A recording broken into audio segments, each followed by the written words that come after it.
네, 오늘 은혜 받으실 말씀은 출애굽기 17장 1절의 말씀으로 우리 17장을 통해서 이 르비딤에서 어떤 일이 있었는가, 이 무리바에서 어떤 일이 있었느냐, 그리고 반석에서 물을 내는 것이 오늘날 우리에게 어떤 의미를 주고 있느냐, 그다음에 예수님이 광야에서 시험을 받았을 때 그 두 번째 시험의 내용이 어떠한 내용이었는가, 이 부분에 대해서 우리가 함께 나누도록 하겠습니다. 자, 먼저 17장 1절의 말씀을 제가 읽어드리면, 이스라엘 자손의 온 회중이 여호와의 명령대로 신광야에 섰더라.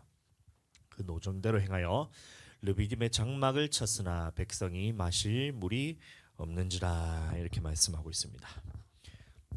그래서 이 마실 물이 없어서 이 백성들이 어떻게 했냐면 이 모세를 원망하는 장면이 나오는데, 17장 3절의 말씀 보시면 거기서 백성이 목이 말라 물을 찾음에 그들이 모세에게 대하여 원망하여 이르되, 자, 이렇게 해서 물이 없음으로 인하여 모세를 원망하는 장면이 나왔습니다. 그래서 이 백성들이 모세에게 원망을 했었을 때 모세가 하나님 앞에 또 부르짖으니까 하나님께서 말씀하신 것이 출애굽기 17장 6절의 말씀입니다. 내가 호렙산에 있는 그 반석 위 거기서 네 앞에 서리니 너는 그 반석을 치라. 그것에서 물이 나오리니 백성이 마시리라, 이렇게 말하고 있습니다. 자, 그래서 오늘날 이 광야에서 반석이 물을 공급했다, 이 말이 오늘날 우리에게 주는 의미는 무엇이냐면, 고린도전서 10장에 보시면 이 사건에 대해서 어떻게 기록이 되어 있냐면 이렇게 기록이 되어 있습니다. 다 같은 신령한 음료를 마셨으니 이는 그들을 따르는 신령한 반석으로부터 마셨음에 그 반석은 곧 그리스도시라. 자, 그래서 고린도전서 10장을 보시면 이 반석으로부터 물이 나온 사건을 어떻게 표현하고 있냐면, 이 신령한 음료를 누구로부터 우리가 공급받게 될 것이냐, 이 부분에 대해서 예수님을 통해서 우리가 그 신령한 음료를 공급받게 될 것이라는 이 말씀을 우리에게 하고 있는 것입니다. 자, 조금 더 구체적으로 보시면 요한복음 4장 10절에 보시면 이 말씀이 어떻게 나오고 있냐면, 자, 네가 만일 하나님의 선물과 또 네게 물 좀 달라는 이가 누구인 줄 알았더라면 네가 그에게 구하였을 것이요 그가 생수를 내게 주었으리라. 자, 그래서 예수님께서 이 여인에게, 사마리아 여인에게 생수를 줄 것이라는 이 말을 하고 있는데, 이 생수가 무엇이냐면 요한복음 7장 38, 39절의 말씀을 보시면 바로 성령이라 나오고 있는 겁니다.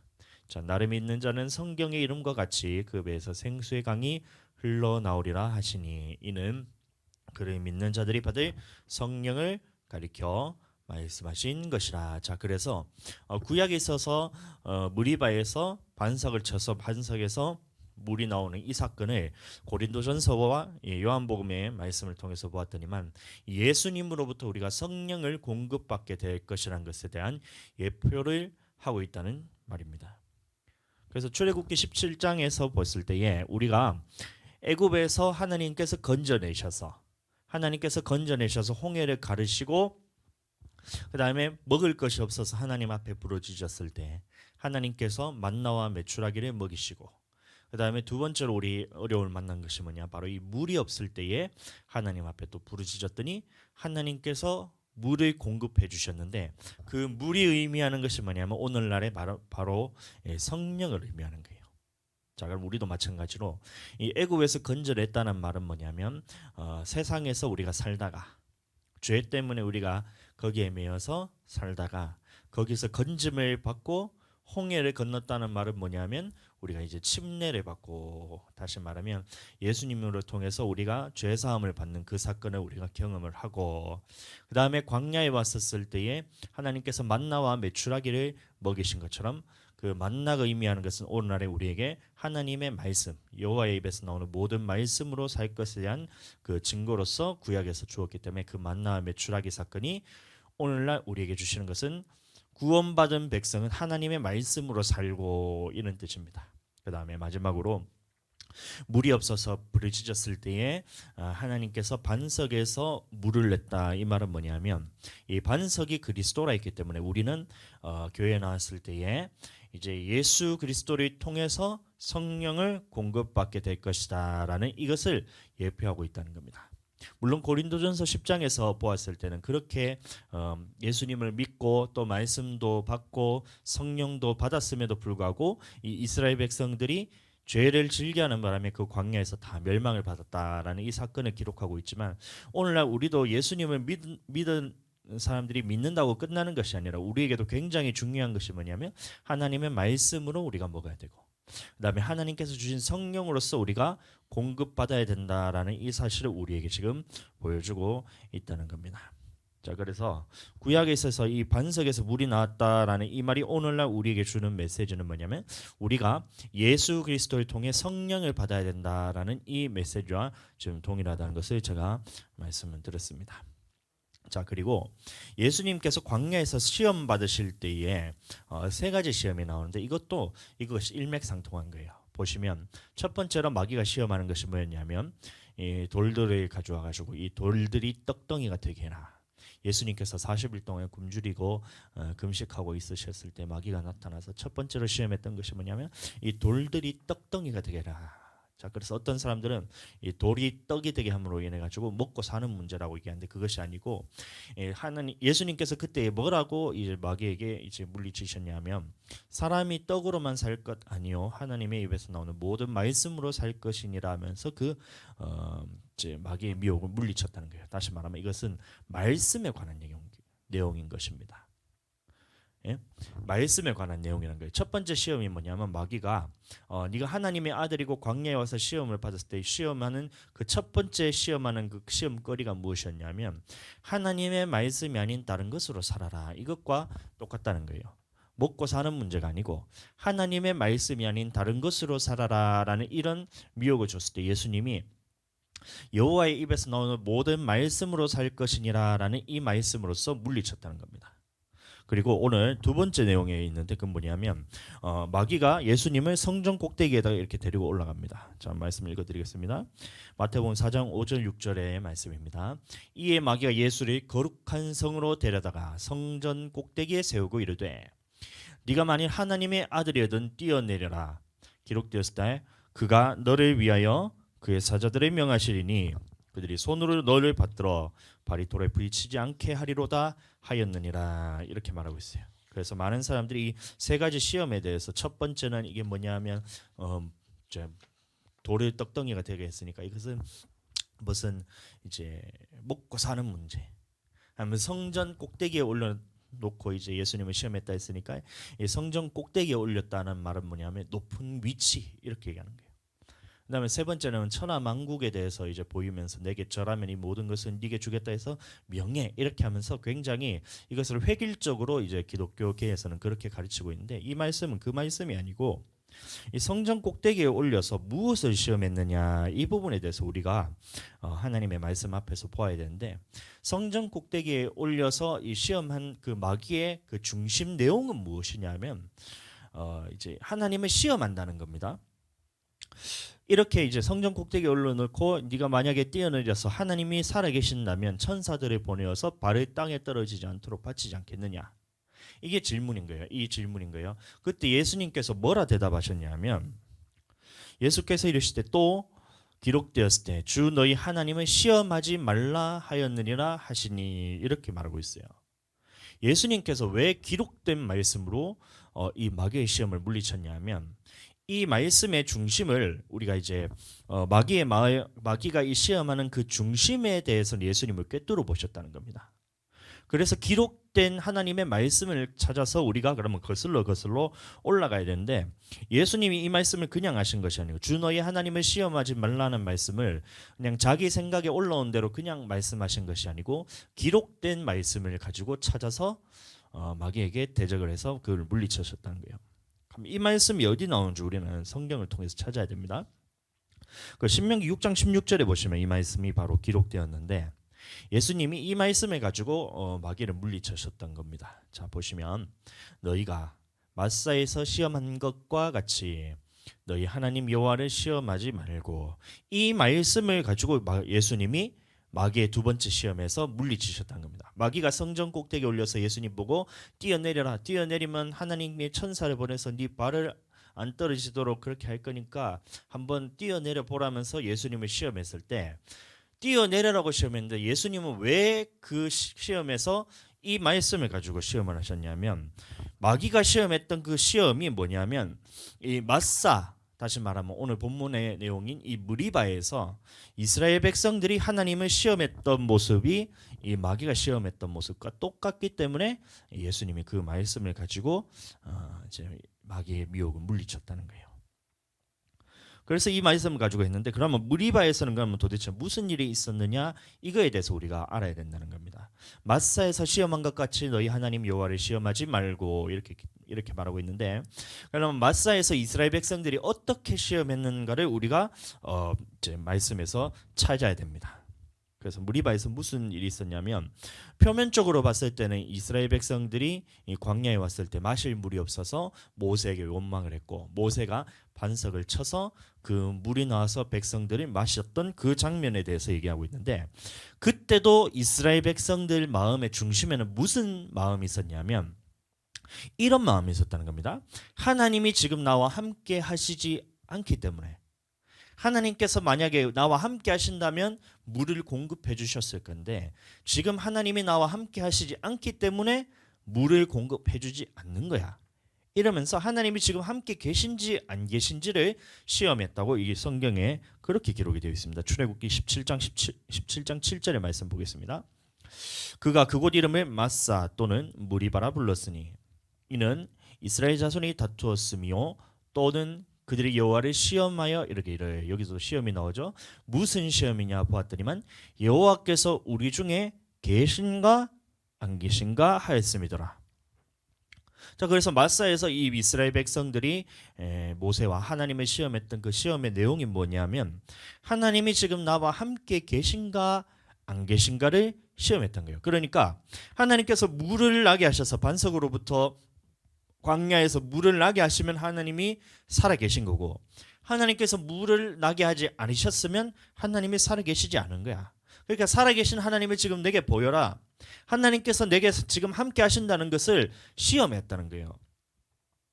그 모습을 보고 예수님이 딱 내용을 다 아시고 마귀가 시험했을 때 그 말씀을 가지고 물리치셨다는 겁니다. 그러니까 성전에서 뛰어내려라 이 말도 뭐냐면 천하만국에 대해서 이제 뛰어내렸을 때 높은 곳에 위치해서 이것이 뭔가 지위가 아니고 이 성경에 대해서 정확히 봐야 되는 것이 높은 성전의 꼭대기에 올렸다고 해서 이 사람이 지위가 높아지는 것에 대해서 시험한다 이렇게 얘기하는데 그것이 아니고 성전 꼭대기에서 뛰어내릴 때에 하나님이 지금 너와 함께 계시다면 천사가 발을 땅에 떨어지지 않도록 보호하실 거고 하나님이 너와 함께 하시지 않는다면 그 천사가 땅에 발이 안 떨어지도록 그렇게 보호하는 것이 아니라 네가 땅에 떨어져서 죽을 것이니까 한번 지금 하나님이 살아계신가 안 살아계신가를 시험해 보라는 거예요.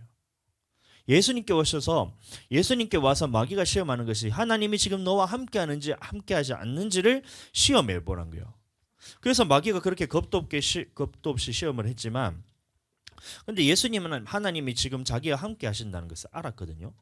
근데 여기서 중요한 것이 뭐냐면 예수님은 하나님이 자기와 함께 하신다는 것을 어떻게 알았느냐 이 부분에 대해서 우리가 관심을 가지고 봐야 된다는 겁니다.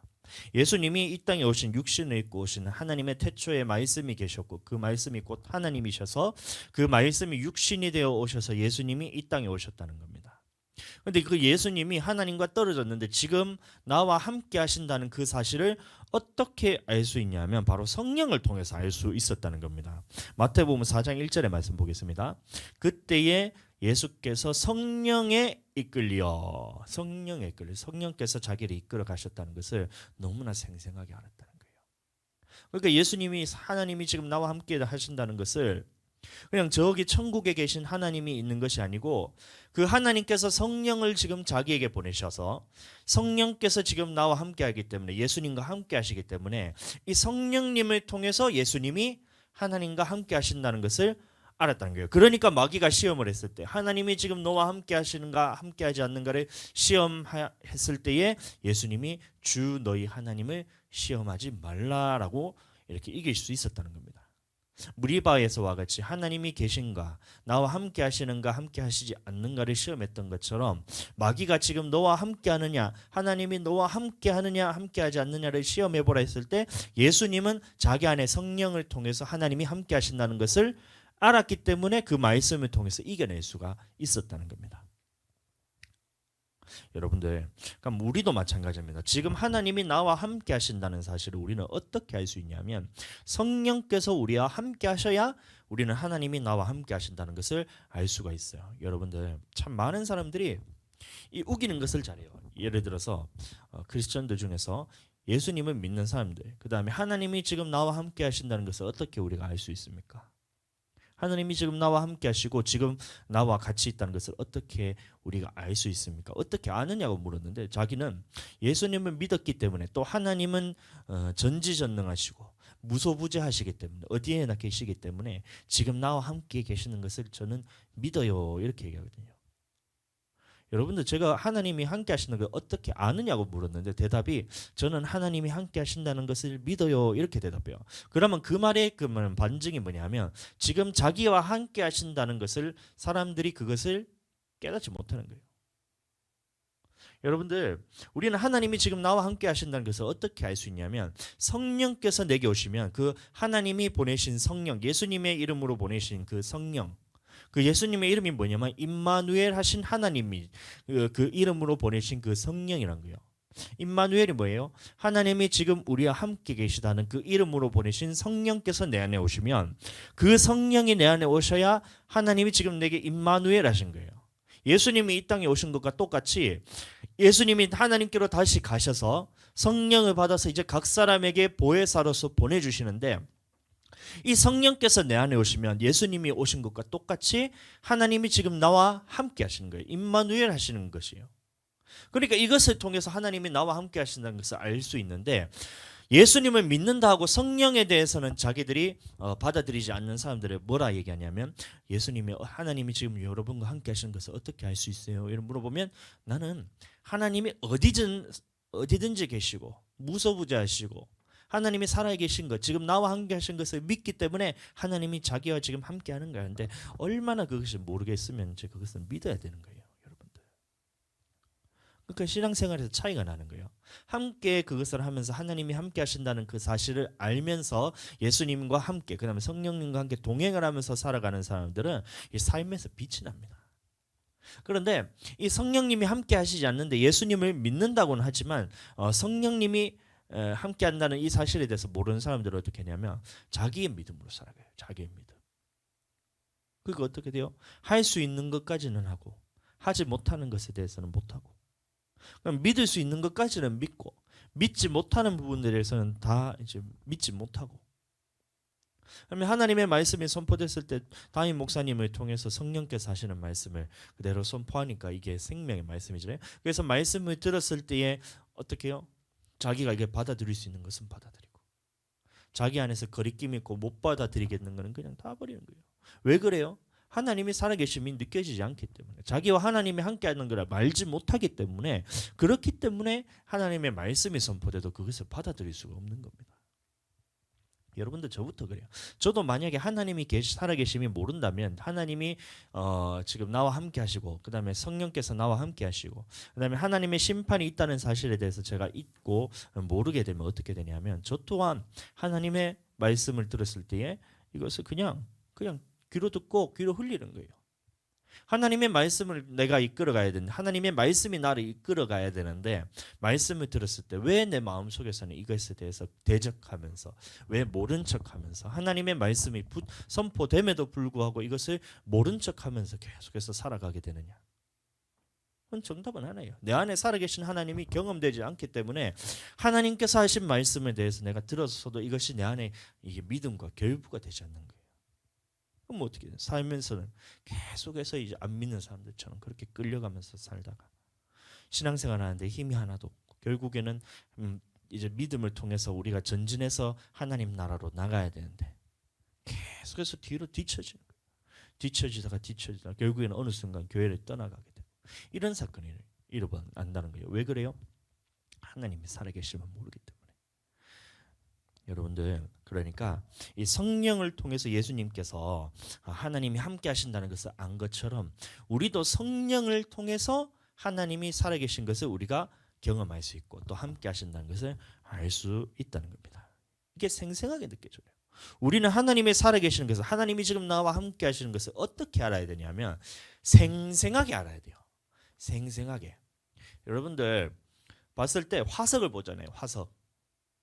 우리가 이제 땅을 파가지고 이제 뼈다구가 이렇게 나오면 그것이 화석이 돼서 나오고 이렇게 나오잖아요. 그러면 그 화석들과 그 발굴하는 사람이랑 차이점이 뭐냐면 이 화석에는 생기가 없어요. 생생하지가 않아요. 그런데 그것을 파는 사람은 아무리 힘이 없고 그다음에 무력하다 할지라도 그 사람에게는 생기가 있고 생명이 있고 그다음에 뭐가 있어요? 생생하게 있는 생기가 있다는 거예요. 생기가. 죽은 사람과 산 사람의 차이는 생기가 있느냐 없느냐의 차이입니다. 무덤을 파가지고 뼈다구가 이렇게 있었을 때 뼈다구가 이렇게 막 돌아다니면서 막 춤추면서 하는 거 봤어요? 뼈다구가 막 성질 내면서 하는 거 봤어요? 없잖아요. 왜 그러냐면 생기가 없기 때문에. 생기가 없기 때문에 그것은 죽은 것이에요. 그럼 우리도 마찬가지예요. 하나님의 생기가 없다면 내 육신 껍데기는 나의 껍데기나 나 육신 껍데기나 뼈다구나 별반 차이가 없어요. 죽고 나서 나에 있는 이 생기가 딱 떠나가는 순간 그럼 어떻게 하면 나는 이 뼈다구나 몸에 가죽이 있다 할지라도 가죽에 생기가 없으면 어떻게 돼요? 이것은 죽은 것과 마찬가지예요. 그러니까 보세요. 미라 같은 것들을 하면 방부 처리를 막 해가지고 피부가 그 몇 년이 지나도록 썩지가 않고 그러잖아요. 근데 그게 살아 있는 거예요? 아니죠. 죽은 거잖아요. 그것과 마찬가지로 우리에게 하나님의 성령이 없으면 이것은 껍데기가 똑같다는 거예요. 나의 생각이 있는데요. 내 마음이 있는데요. 나도 의지가 있고 내가 하고 싶은 거 하는데요. 내가 손들라면 손들고 손 내리라면 손 내리고 하고 싶은 건 마음대로 할 수 있는데요. 그럼 내가 살아있는 게 아니냐요? 살아있는 게 아닌가요? 그것은 내 생각이고 하나님이 보셨을 때 내 안에 성령이 없으면 하나님이 보셨을 땐 죽은 시체와 똑같다고요. 그 마른 뼈 환상에 딱 있었잖아요. 에스겔이 이제 마른 뼈 환상을 봤을 때 뼈들이 있어가지고 인자야 이 뼈들이 능히 살아날 것을 믿느냐 했을 때 네 그러하여다 하나님께서 아십니다. 딱 했을 때 그래서 생기가 딱 불어와서 그 뼈들이 어떻게 돼요? 처음에는 뼈밖에 없었는데 그 다음에 힘줄이 붙고 살이 붙고 근육이 붙고 이렇게 해서 그 사람의 형태가 갖춰준 거예요. 근데도 생기가 없으니까 어떻게 해요? 그 생기가 없으니까 이거는 죽은 것과 똑같다는 거예요. 그때 하나님께서 이제 에스겔에 명령하여 생기에게 대언하여 이 불어와서 사람에게 들어가라 해서 딱 대언했더니만 사람에게 생기가 들어가자 극히 큰 군대가 됐다 했잖아요. 마찬가지요. 껍데기만 있다고 해서 우리가 생각이 있다고 해서 우리가 마음이 있다고 해서 그것이 살아있는 것이 아니고 하나님의 성령께서 딱 나와 함께 계시면 내가 살아있는 거예요. 그럼 이 살아있는 사람이 하나님의 영과 더불어서 하나님과 교제할 수 있고 그다음에 살아있는 것이 내가 알아져야지 하나님의 말씀대로 순종할 수 있고 하나님이 나와 함께하는 것을 알아야 내가 그 죄에 대해서 이길 수가 있고 이게 되는 거예요. 생생하게 알아야 된다는 거예요. 이게 얼마나 내게 생생하게 알아지느냐에 따라서 내가 하나님과 동행할 수 있는 그 분량이 커지는 거예요. 그러니까 하나님이 다윗과 함께 하셨을 때 다윗이 코람데오 하는 삶을 살았잖아요. 코람데오가 뭐냐면 하나님 앞에서 그냥 아무것도 보이지 않고 느껴지지도 않고 하나님이 살아계시지도 그냥 그래 하나님이 살아계신 것을 믿어 이렇게 코람되어한 것이 아니고 다윗에게는 하나님의 성령이 감동하게 하셔서 성령 충만함으로써 자기 안에 하나님이 살아계신 것을 너무나 잘 알았기 때문에 하나님 앞에서 코람되어하는 삶을 살 수가 있었던 거예요. 그러니까 하나님의 마음에 합한 자라는 그런 평가도 받게 되고 그런 왕이 되었잖아요. 우리도 마찬가지. 하나님 앞에서 코람데오가 하나님 앞에서라는 이 뜻입니다. 그런 삶을 우리가 어떻게 살 수 있어요? 나는 하나님이 나와 살아계신 것을 믿는데요. 여러분들 어림없어요. 하나님의 말씀을 보세요. 말씀 안에서 보면 우리가 하나님이 살아계신 것을 나와 함께 하신 것을 어떻게 알 수 있냐? 성령께서 오셔서 나를 사로잡아서 성령께서 오셨을 때 이 나타나는 현상들도 있고 나를 예를 들어서 내 마음속에 올라오는 이런 악한 생각들이 있었을 때 싸워가는 것들을 보면서 실제로 삶 가운데서 역사하시는 이런 모습들을 볼 때 나는 하나님이 살아계신 것을 삶에서 정말 그것을 생생하게 경험할 수 있어요. 내가 얼마나 생생하게 경험하느냐에 따라서 내가 하나님의 말씀대로 끌려서 살아갈 수 있느냐 아니면 하나님의 말씀과 멀어져서 살아가느냐 거기서 갈리는 겁니다. 자, 우리는 어떻게 알아야 되냐면 생생하게 알아야 되는데 하나님이 우리에게 성령을 보내주신다고 약속을 하셨어요. 내가 아버지께 구하겠으니 그가 또 다른 보혜사를 너희에게 주사. 또 다른 보혜사. 또 다른 보혜사란 말은 뭐냐면 예수님이 먼저 보혜사의 역할을 하셨다는 거예요. 나의 영혼을 위해서 간구하시고 옆에서 돕는 역할을 하셨다는 겁니다. 그와 마찬가지로 예수님이 하나님께 가셔서 성령을 받아서 우리에게 보내주셨는데 그 성령이 보혜사로 쏘신다는 거예요. 그래서 우리의 돕는 역할을 하게 하셔서 영원토록 우리와 함께 계시면서 나의 영혼이 천국 가는 것을 옆에서 도우시고 계시다는 거예요.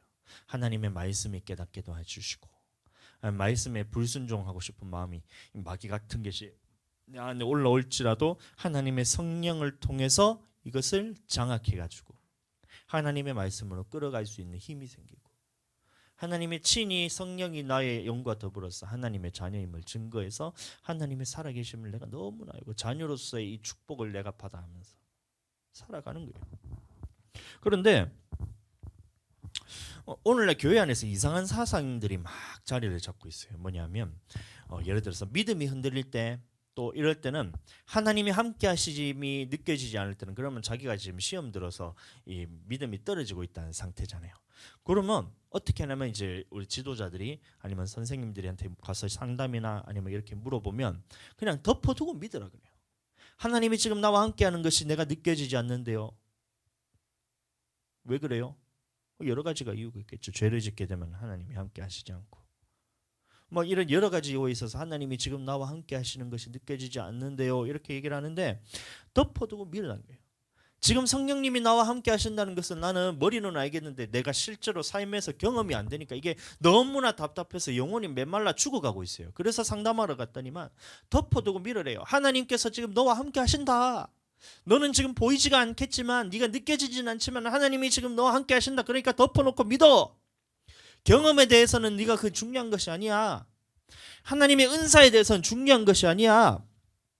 성령에 대해서 역사 나타나는 것을 그것 따라가다가 망해. 표적만 따라가다 망해. 이러면서 이것을 나머지 부분에 하나님의 나타나는 이 역사에 대해서는 덮어두고 교회의 은사가 나타나는 것을 이런 것들을 무시하면서 그러면서 하나님이 경험하는 것들을 다 차단시켜버려요. 그러면서 덮어놓고 하나님의 말씀에는 이런 성령이 임하셨을 때 어떤 표적들이 나타난다는 거 하나님의 말씀이 있다면 그거를 경험하면 살아있는 성경의 말씀도 하나님의 말씀으로 살아서 내게 역사하시고 그 다음에 그 말씀 그대로 성령께서 내 안에 오셔서 나타나는 표적을 통해서 내가 하나님의 살아계신 것을 너무나 생생하게 경험할 수 있는데 이것을 다 닫아버린 거예요. 잘못된 겁니다. 여러분들. 성경에서 하라고 말하면 우리도 하라 말해야 되는 겁니다. 성경에서 방언을 하라 하면 우리도 방언을 하라 해야 돼요. 그런데 이 성령에 대해서 가르치지 않으면 성도는 어떻게 되냐면 하나님을 지식적으로만 하는 거예요. 지식적으로. 하나님의 말씀에는 있는데 그래 나는 믿어. 근데 내 삶에서는 나타나지 않아. 이 모든 말씀에 대해서는 하나님의 말씀이기 때문에 이것은 우리에게 100% 다 이루어질 말씀들이에요. 그런데 성경에 있는데 내게 있어서 이루어지지 않는 모습들을 봤을 때 어떻게 내가 하나님을 경험해요? 그러니까 경험은 안 되니까. 그래서 상담을 하겠어. 내 영혼이 자꾸 죽어져요. 왜냐하면 하나님이 내게 지금 살아있다는 것을 함께 하는 것이 느껴지지 않으면 이 영혼은 계속해서 메말라갑니다. 메말라가요. 말씀을 듣는다고 그 영혼이 살아나는 것이 아니고 그 말씀도 성령께서 깨닫게 해주셔야 그 말씀이 들어가게 되는데 이런 하나님이 살아계시는 성령에 대해서 경험하지 못한 사람들은 말씀을 들으면 들을수록 어떻게 되냐면 이 말씀이 자꾸 잔소리로 느껴지면서 하나님에 대한 믿음이 자꾸 떨어져요. 그러니까 우리는 성경대로 해야 된다니까요. 성경에서 성령이 임하셨을 때 어떤 현상들이 나타난다. 표적으로서는 무엇이 나타난다. 그리고 성령이 임했을 때 나에 있었을 때 이 마음 상태나 이런 것들이 어떻게 변한다. 그리고 악한 영들이 왔을 때 이것을 어떻게 대적하고 또 이렇게 굉장히 성경에는 성령에 대해서 많이 강조를 하고 있는데 이것을 우리는 다 열어둬야 돼요.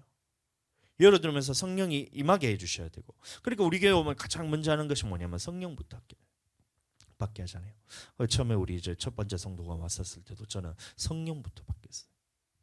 감사하게도 이 성령에 대한 경험을 오래전에 이제 교회 나가기 전에 경험을 하셨더라고요. 그러니까 쉬웠어요. 엄청 쉬웠어. 하나님의 말씀에 대해서 이렇게 있다. 그다음에 성령에 대해서 사도행전에서 성령 받았을 때 나타나는 표적이 방언과 예언과 그다음에 술 취한 현상이 나타난다. 근데 이것은 무서운 것이 아니고 이것은 두려워하고 그것을 피해야 될 것이 아니고 하나님의 말씀에 있기 때문에 그것이 나타나면 그대로 하면 된다. 우리가 어색할 필요 없다. 그래서 손만 탁 얹었더니만 그때 눈물을 흘리면서 방언이 그냥 바로 나온 거예요. 어디 믿는 사람들만 그랬어요? 우리 요 최근에 성탄절에 왔던 그 주아랑 수진이라고 있는데 주아 친구가 수진이요. 그 친구 엄마가 베트남 사람이에요. 베트남 사람인데 베트남은 무슨 국가예요? 공산주의 국가고 불교가 대부분인 국가잖아요. 그런데도 안 되지 않아요. 됩니다. 여러분들 하나님의 말씀을 가지고 설명을 쭉 했어요. 우리가 성령 침례가 있다. 예수님께서 우리가 이제 하나님이 살아계신 것을 지금 우리는 어떻게 할 수 있냐? 예수님은 지금 하나님 나라에 가셨기 때문에 예수님이 지금 나와 함께 하신다는 것은 그것은 뻥이다. 여러분들 예수님이 함께 하신 것이 아니고 성령께서 보내셔서 지금 성령이 내 안에 오시면 그 성령님이 삼위일체 하나님이죠. 그래서 하나님과 예수님과 성령님이 같기 때문에 그 성령님을 통해서 우리가 하나님이 살아계심을 알 수 있다. 그래서 쭉 설명을 했어요. 하면서 그 다음에 지금 기도할 때에 이제 이 성경대로라면 방언이 나온다. 그러니까 그냥 말을 빨리 하면 된다. 이렇게 딱 했어요. 그러면서 기도를 쭉 해줬지. 해주니까 처음에는 따라 하려고 해요. 이게 손을 딱 들고 이렇게 하려고 하는데 잘 안 돼. 근데 옆에서 봤을 때 영적인 세력이 그냥 눈에 보여요. 손만 얹는데 손에서는 어떤 느낌이 있냐면 이제 보글보글하면서 이게 뭔가 이제 샘에서 그냥 보글보글 하듯이 이렇게 올라와요. 그래서 손을 얹고 딱 기도하는데 어떻게 하냐면 올라오는 이 성령이 이렇게 쑥 올라와서 입에서 이 방언이 나올라 그러는데 여기서 뭔가 막아. 너무나 생생하게 느껴져요. 그냥 말을 빨리 하면 그 방언 나옵니다. 그러니까 자기는 뭘 하는지도 몰랐대. 근데 어떻게 하냐면 이렇게 손을 들고 싫다고. 그래서 내가 이게 예수님 이름으로 떠나가라. 이렇게 여기 막혀 있는 것이 있기 때문에 이게 뭐냐면 마귀도 잘하는 거예요. 이 성령을 딱 받고 이제 방언하게 되면 이 영혼이 살아날 것에 대해서 너무나 잘하는 거예요. 그러니까 이 막고 이것은 모가지를 꽉 엉켜쥐고 이거를 놔주질 않는 거예요. 그래서 예수님 이름으로 떠나가라. 근데 싫대. 싫어. 그래서 떠나가라. 계속 기도했어요. 그리고 근데 안 나오더라고. 그래서 제가 잠깐 쉬었어. 누구 이제 누구 자매님 하면서 우리가 이것을 성령께서 지금 임하셨고 지금 이제 입만 열면 방언이 나온다. 근데 지금 이거 뭔가 막는 게 있다. 근데 이것을 뚫어내기 위해서는 어떻게 해야 되냐면 우리가 이것을 주여하고 이제 이걸 뚫어내는 것이 필요하다. 그래서 이걸 내가 해줄 수도 있지만 지금 직접 해야지 된다. 그래서 내가 이제 얘기를 했어요. 우리가 그럼 몇 번 하면 뚫릴 것 같냐? 물어봤어요. 그러니까 2번 하면 되겠다는 거야. 보통 우리 주여 3창 아니면 한 번은 부르는데 2번 하면 되겠다는 거야. 그래서 그러면 우리 주여 2번 하고 우리 부르짖고 방언으로 기도합시다. 그럼 주여 2번 했어요. 자, 우리 주여 2번 부르짖고 기도하겠습니다. 주여! 주여! 하는데 그때 터진 거예요. 레스케베르베르베르베르 하면서 방언이 뭐뭐뭐 이렇게 나온 거예요. 여러분들 막고 있던 것이 딱 뚫히니까 그때부터 얼마나 하나님께서 부어주시는지. 그래서 계속 기도를 하면서도 그때 입을 열어서 기도하고 손도 막 이렇게 하면서 막 몸도 흔들면서 막 기도를 하는 거예요. 얼마나 감사한지 몰랐어요. 우리 교회가 이렇게 살아있는 하나님의 역사를 경험시켜 줄 수 있는 교회라는 것이 얼마나 감사한지 몰라요. 안 되지 않는다니까요. 베트남에서 왔다고 그 사람이 안 되는 게 아니라요. 불교를 믿었다고 자기가 안 되는 게 아니에요. 그냥 하나님의 말씀 그대로 성령이 임하면 이런 현상들이 나타나는데 딱 하니까 그 다음에 하나님의 말씀이 자기가 보이기 시작하잖아요. 그래서 기도할 때 딱 물어봤죠. 기도 끝났는데 더 기도하고 싶죠. 그러니까 맞대.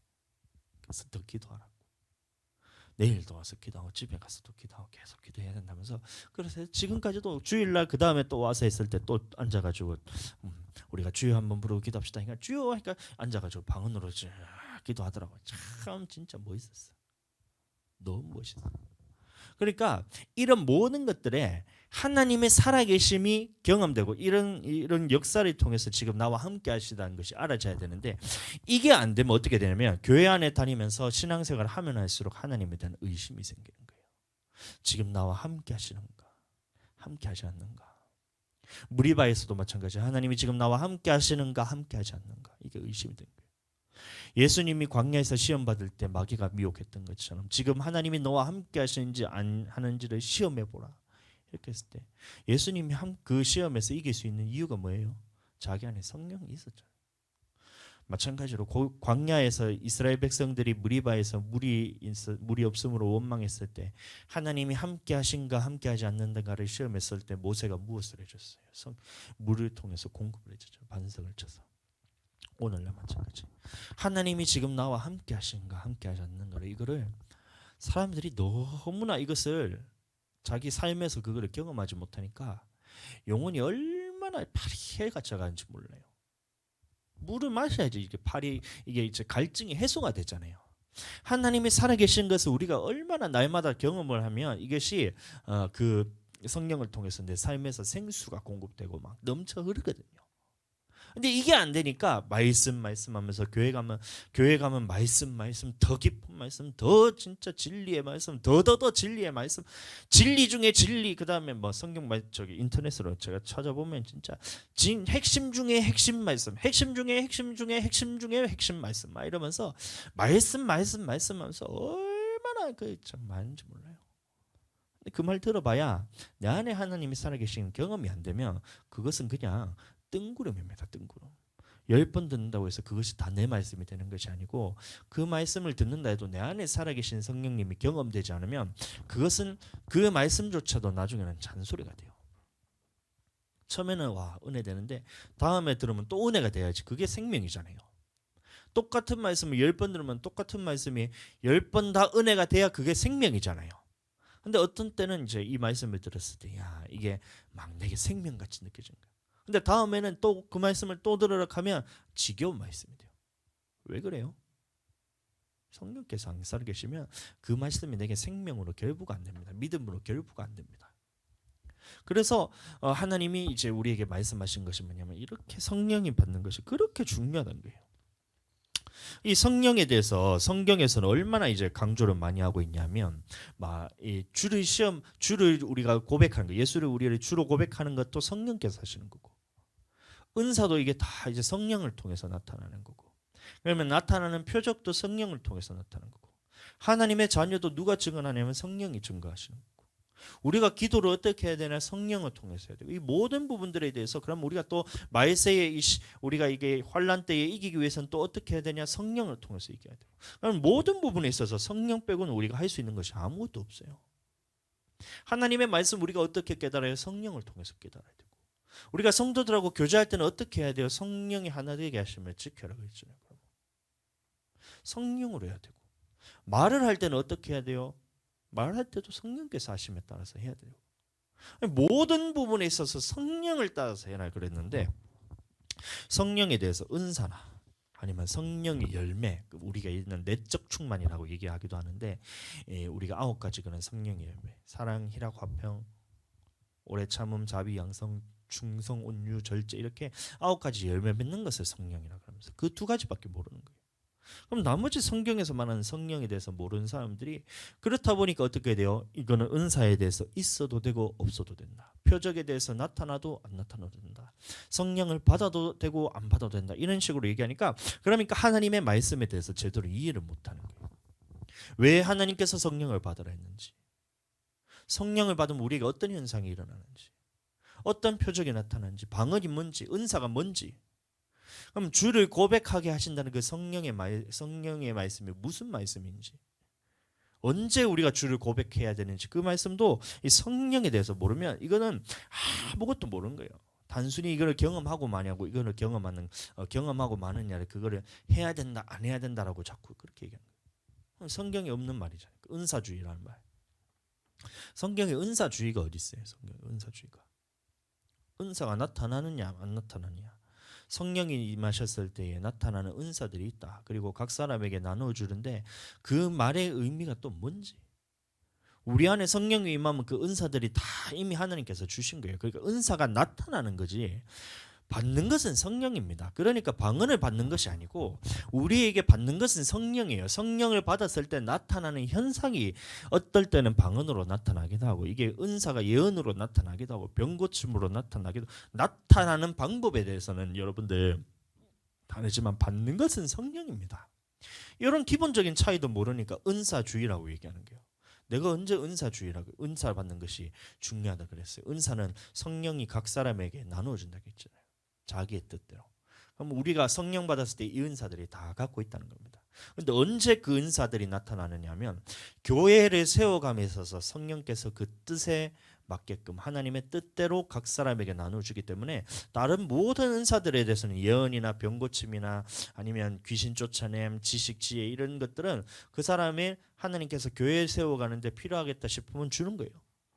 근데 이 사람을 했을 때 교회가 세워질 것 같지가 않다 그러면 안 주시는 거예요. 그러니까 그렇게 나타날 수도 있고 안 나타날 수 있고 어떨 때는 이 사람에게 나타났다가 어떨 때는 이 사람이 아닌 저 사람에게 나타났다. 이게 교회를 세워가는 부분에 있어서는 성령께서 하시는 거예요. 그 부분에 대해서는 우리가 주권이 하나님한테 있기 때문에 이게 우리가 알 수는 없지만 그래서 우리는 어떻게 해야 되냐면 항상 성령 충만함으로써 쓰실 수 있는 그릇으로서 깨끗하게 준비가 되면 하나님께서 딱 쓰시는 거예요.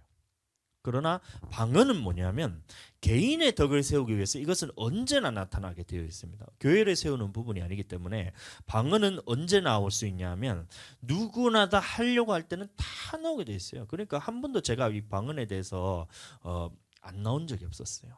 여러분들 제가 사람들의 기도를 해줬을 때에 어떨 때는 누구한테 들어서 그런 적도 있었고 어떨 때는 제가 설명을 자세하게 해서 나오게 한 적도 있었고 어떨 때는 여기서 그냥 등에 손 얹고 기도하면 빨리 하면 나온 데서 그냥 손만 딱 얹었는데 방언이 나올 때도 있고 이런 나타날 때는 이제 방법은 여러 가지지만 근데 한 번도 방언을 못 받아본 사람이 없었어요. 왜 그러냐면 이 성경에 대한 지식이 저한테는 그대로 이 성경대로 알고 있기 때문에 성령에 대한 부분에 대해서는 성경적이기 때문에 제가 그렇기 때문에 누구나 다 이 기도를 했었을 때 성령께서 말하게 하심을 따라서 나타나는 방언들이 있는 거예요. 무슨 귀신 방언이 있어요, 여러분들? 귀신이 하는 것은 방언이 아니죠. 방언은 성령의 말하게 하심을 따라 하는 것이 뭐냐면 방언이기 때문에 귀신들에 따라 하는 것은 방언이란 말을 붙이면 안 돼요. 근데도 귀신 방언이라고. 애기 방언이라고 중국어 방언이라고 언제 그러면 중국 성령님 따로 있고 한국 성령님 따로 있어요. 애기 성령님 있고 무슨 노인 성령님 있어요. 그럼 말도 안 되는 이런 이상한 사상을 갖고 와가지고 이 방언 말하는 것을 금하고 있잖아요. 자기는 금한 적이 없대요. 근데 이런 말 자체가 방언을 못하도록 막는 생각입니다. 다른 사람들의 생각에 방언하는 데 있어서 거리낌을 주는 것은 뭐냐면 방언을 막는 거예요. 그러니까 방언하는 것이 중요하냐 이렇게 말하는 것도 뭐냐면 그 말을 하면 누가 그를 방언하겠어요. 우리 교회에서 예를 들어서 자 우리 교회에서는 방언도 해도 되고 안 해도 됩니다라고 딱 얘기를 하면 누가 방언을 하겠어요. 하는 사람이 아무도 없어요.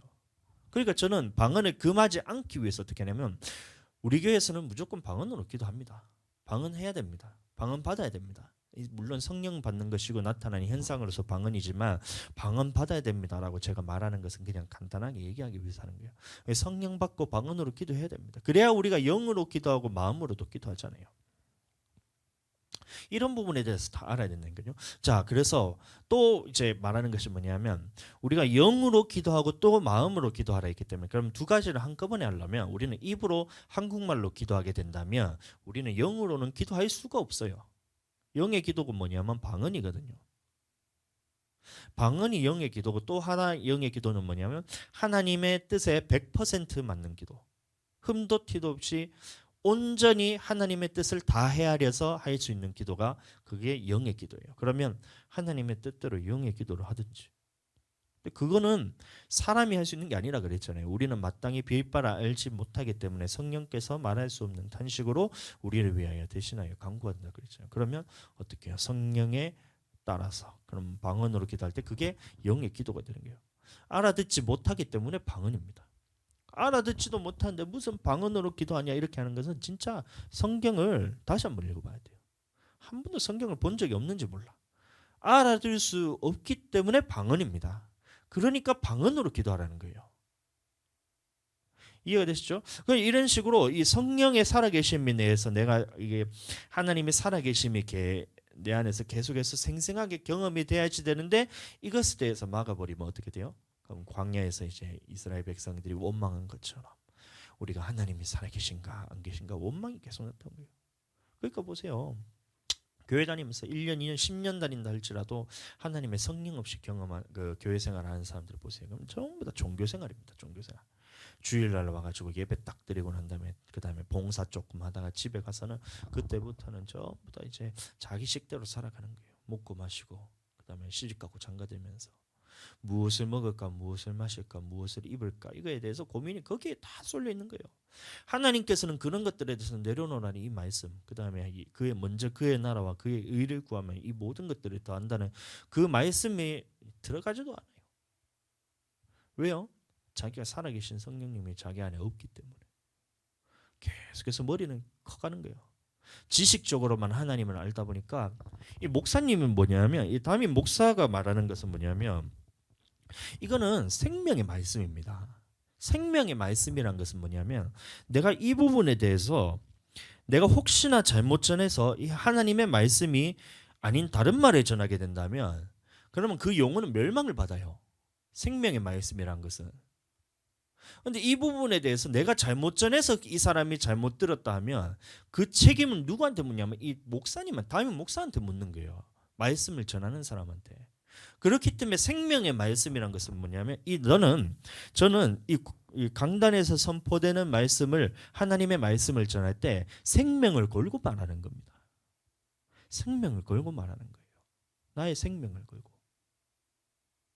근데 듣는 사람이 그것을 생명으로 안 느껴져요. 아, 오늘도 목사님이 열심히 준비하셔서 참 좋은 말 감사하다. 나에게 이렇게 좋은 말을 해주셔서 감사하다. 무슨 좋은 말이에요? 이게 살리느냐 죽느냐 문제인데. 내가 이 말씀을 하나님의 말씀을 내가 받아서 이게 내 것이 된다면 그 영혼은 살아나는 거예요. 근데 그 말씀을 전했을 때에 하나님의 말씀이 전했을 때에 받아들이지 못하면 죽는 겁니다, 여러분들. 죽고 사느냐 문제예요. 그래서 생명의 말씀이란 거예요. 그래서 저도 생명을 다해서 전하는 거예요. 어제 보니까 또 말씀을 준비하는데 매일 50편이고 매일 한 편씩 해서 이제 50번의 설교를 유언과 같이 내가 마지막 설교라 생각하면서 그렇게 설교한 사람들이 있더라고요. 야, 대단하다. 그 생각이 드는 거예요. 진짜로. 저도 이 하나님의 말씀을 선포할 때 이 말씀이 내 인생에 있어서 마지막으로 설교할 수 있는 그 기회다. 이때 내가 살리지 못하면 내가 이 영혼들 다 죽겠구나. 지금 이 시간에 하나님의 선포되는 이 말씀을 통해서 영혼이 살아나야 되겠구나. 그래서 저는 이거에 대해서 매진을 하는 거예요. 기도하고. 또 그렇게 하나님께서 나와 함께 하셔서 생명을 살리는 말을 주도록 또 하나님의 지혜도 구하고. 그래서 선포되는 하나님의 말씀인 겁니다. 그 구약에 있었던 이 무리바에 있었던 성령에 대해서 받아라 이 말이 뭐냐면 받아도 되고 안 받아도 되는 게 아니에요. 광야에서 여러분들 물이 없으면 어떻게 돼요? 광야 그 척박한 그 아무것도 없는 풀떼기 조금 나는 그런 비가 오면 풀이 나고 비가 안 오면 그 물이 없어서 풀들이 다 말라서 사막과 같이 그런 변하는 그 광야에서 이 물이 없으면 어떻게 돼요? 여러분들 하루 이틀 3일 가면 여러분들 다 죽습니다. 마찬가지 우리가 하나님 앞에서 우리가 성령에 대해서 예를 들어서 광야 생활과 같잖아요. 교회 생활이. 그래서 하루 이틀 3일만 하나님을 떠나서 한번 살아보세요. 말씀에 떠나고 그 다음에 이 성령과 함께하는 이 감각에 대해서 이 경험에 대해서 떠나서 딱 살게 되잖아요. 그 영혼들은 메말라 죽는 거예요. 그래서 수요일에 와서 우리가 예배를 드리고 금요일에 와서 우리가 예배 드리고 또 주일에 와서 예배 또 드리고 계속해서 우리는 생명의 성령을 공급해줘야 이 성령이 먹고 살아날 거잖아요. 말씀도 마찬가지. 우리가 하나님의 말씀을 2주만 딱 교회를 빠져나가 보세요. 사람 영혼이 달라져요. 영혼이. 처음에는 하나님의 말씀이 진짜 이거를 막 생명과 같이 막 진짜 금붕 밥 주면 이제 물고기들이 와 와서 이렇게 받아 먹듯이 막 그렇게 자기가 먹고 살기 위해서 막 말씀을 받아요. 2주를 딱 빠지잖아요. 교회를 2주를 빠지잖아요. 그러면 어떻게 되냐면 물고기 밥을 딱 이렇게 하면 안 와. 물고기 밥을 보면 어떻게 되냐면 이 물고기들이 내가 주는지 어떻게 알았는지 연못 같은 데 가서 이제 빵 부세게 되는 걸 이렇게 하잖아요. 그러면 어디 있는 연못에 있든 간에 그 있는 물고기들이 다 이 빵 뜯어 먹으려고 줄지 안 줄지도 모르면서 와가지고 막 이 볶음 이렇게 하고 있잖아요. 말씀 받아 먹기 위해서. 근데 2주만 딱 교회를 안 나와보세요. 어떻게 되냐? 하나님의 말씀이 딱 던지려고 이렇게 준비를 하고 있잖아요. 관심이 없어요. 그냥 들으면서 은혜 받을 수는 받는 척은 할 수 있는데 그 중심에 무슨 마음이냐면 하나님의 말씀을 안 들어도 내가 살았네. 요 안도감이 있어서 말씀에 대해서 이렇게 받아 먹을 생각을 안 해요. 그럼 어떻게 돼요? 그 영혼을 붙들고 있는 끌고 가고 있는 마귀 세력이 그 영혼을 그렇게 흔들고 있는 거예요. 떠나가라. 떠나가라. 예수 이름으로 떠나가라. 그 영혼에 대해서 끄집어내요. 사자와 곰이 그 양을 움켜갈 때 다윗이 아가리를 찢어가 꺼냈던 것처럼 제가 가가지고 그 아가리를 마귀 새끼 아가리를 그냥 착 찢어가지고 거기서 성도를 구해와야 돼요. 이 일을 해야 돼요. 제가 얼마나 힘든지 몰라요. 이게 말씀을 눈 째려보면서 착 째려보면서 여러분들 성령도 마찬가지. 한 3일만 여러분들 하나님의 이 성령에서 떠나보세요. 그러면 말씀조차 말씀이 안 들리고 그 다음에 이 자기 영혼이 그냥 파리해져 죽어가요. 저는 이 말씀을 생명으로서 전한됐잖아요. 이 말씀을 들었음에도 다른 사람에게 얘기하는 것에서 더 기울기고 여러분들 하나님의 말씀에 있어서는 목사님한테 물어야 돼요. 누구 목사님한테 물으면 담임 목사님한테 물어야 돼요. 근데 이 말씀에 대해서 다른 사람한테 자꾸 물어다니는 게 그렇게 되면 어떻게 되냐면 두 주인을 섬기잖아요. 저만큼 성도에 대해 우리 교회 성도에 대해서는 저만큼 그 성도들을 돌아보려는 그 마음이 있는 사람은 아무도 없습니다. 담임 목사님한테 이제 양으로서 맡겼기 때문에 저는 예수님께서 맡기신 양이기 때문에 예수님의 양처럼 생각하면서 그 양이 죽으면 내 생명을 대신해서 갚아야 되기 때문에 저는 그 영혼에 대해서는 저는 누구보다 이거를 이제 관심을 가지고 아끼면서 책임이 있는 사람이 바로 저예요. 그래서 이 부분에 대해서 어떻게 우리 양무리들에게 말씀을 전해야 되나 이거를 항상 제가 신경 쓰고 있습니다. 그런데 그렇게 해서 생명을 걸고 생명의 말씀을 던졌는데 말씀을 듣고 난 다음에 다른 사람한테 가서 그 말씀을 나와 다른 말을 하는 사람한테 가서 물어서 자기 생각이 그거가 더 맞는 것 같아요. 그거를 선택한다? 그러면 어떻게 될까요? 죽어갑니다. 빼앗깁니다. 영혼이 파리해져 갑니다. 신앙생활에 대해서 제대로 되질 않아요. 결국에는 어떻게 될까요? 나중에 여기도 아니고 저기도 아니고 귀가 가려워서 자기 입맛에 맞는 말씀을 해주는 사람들을 자꾸 찾아다니는 거예요. 그 말이 뭐예요? 자기 입맛에 맞는 말씀을 찾아다닌 것은 뭐예요? 생명의 말씀에 대해서는 듣기 싫어한다는 거예요. 여러분들 그러시면 안 됩니다. 그러니까 오늘도 이렇게 하나님의 말씀에 대해서 성령에 대해서 우리가 말하는 것처럼 무리바에서 사람들이 물이 없었을 때에 하나님 앞에서 이제 물을 구했을 때 그때 그것이 오늘날 우리에게 주는 것은 뭐냐면 이 예수 그리스도를 통해서 이 성령이 공급된다는 것을 여러분들 아시고 예수님이 두 번째 시험 그러니까 예수님의 세 번 시험이 다 뭐가 관련됐냐면 오늘날 우리의 신앙생활과 똑같은 거예요. 첫 번째는 뭐예요? 먹고 사는 문제, 돈 문제, 알지? 말씀 문제, 돌덩이가 떡덩이가 되게 하랬을 때 예수님이 여호와 입에서 나오는 모든 말씀으로 살 것이냐면서 이 말씀 없이도 살아도 된다라는 이것을 시험했고 두 번째는 성령이에요. 성령. 하나님이 지금 나와 함께 계신가 안 계신가를 시험해봐라. 이것이 뭐냐면 지금 성령님이 너와 함께 하시는지 안 하는 거를 네가 한번 시험해보라는 거예요. 그럼 내 안에 성령님이 없으면 이것을 자꾸 흔들리는 거예요. 그 다음에 천하만국에 대해서 보이면서 내게 절하라 이거면 물질인 겁니다. 우리가 지금 신앙생활할 때 가장 기본적으로 갖고 가야 될 것이 이 첫 번째 말씀, 그 다음에 성령, 이 물질 부분에서 막히게 되면 우리 신앙은 죽어가는 거예요. 이 세 가지인 겁니다. 알겠죠? 돈, 명예, 권력 이게 아니고 뭐냐면 첫 번째는 하나님의 말씀, 두 번째는 성령, 그 다음에 물질 부분에 대해서 막히면 우리는 영원히 죽을 수밖에 없다. 이건 겁니다. 이해가 되셨죠? 자, 그거 마찬가지. 예수님이 그래서 두 번째 무슨 시험을 당하셨냐?